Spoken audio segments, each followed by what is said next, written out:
سلام پیشی نموشی گربه همسایه‌مونه. بیاد اینجا میشینه من بهش غذا بدم. بعدم یه روز بچه‌شو برداشته بود و برده بود خونمون. همون عکسی که گربه پفک میخوره بچه این بود. دیگه پیش من با من دوست شد و بزرگ شد پیش من بود و بعدم یه روز رفت دیگه نیومد. نمیدونم دیگه چه بلایی سرش اومد که بچه اون بود. ولی هنوز میاد اینجا میشینه که من بهش غذا بدم.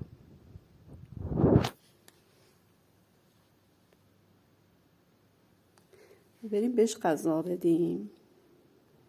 پیشی خوشگلم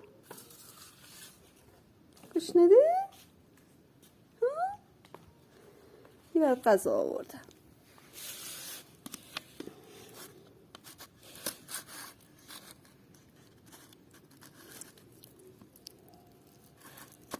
بیا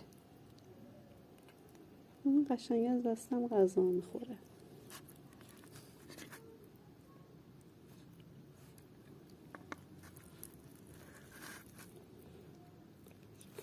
ولی دیروز بهش غذا میدادم وحشی بازی در می آورد. نمیدونم چرا.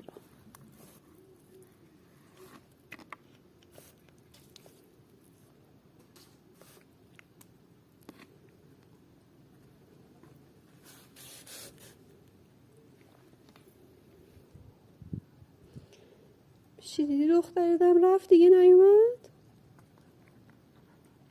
خودش هنوز میاد.